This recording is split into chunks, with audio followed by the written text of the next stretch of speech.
Former Turkish President Süleyman Demirel, who died early June 17, left his mark on the Turkish economy, as the country's second highest growth rate was seen during one of his governing terms, and he pioneered the launch of many large infrastructure investments.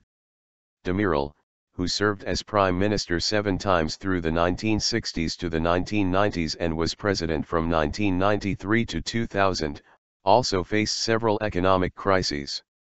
According to data compiled by Anadolu Agency, Demirel became the prime minister of the country for the first time in 1965, when the development of a 5-year economic plan began. Turkey ranked among the leaders in the world's economic development lists with a development rate around 7%. Under Demirel's leadership, hundreds of new power plants and dams were opened, including the Keban Dam and the Kesikkaya Dam.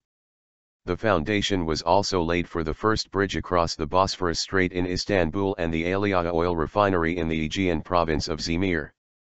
The Turkish economy grew by 12% in 1966, reaching the second highest rate since 1950.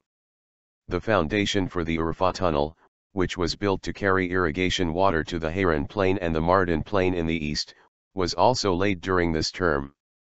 Economic crises. Demirel also saw several economic crises during his prime ministry terms. The 1979-80 oil crisis also hit Turkey, pushing the inflation rates up to record high levels.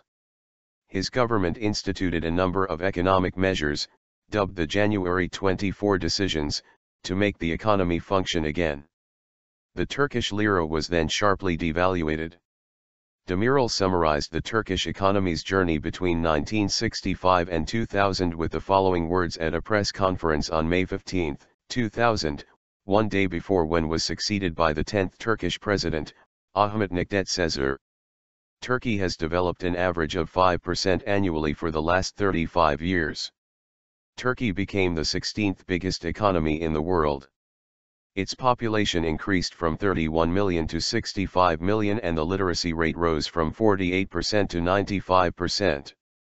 The income per capita increased from $300 to over $6,000 according to purchasing power parity.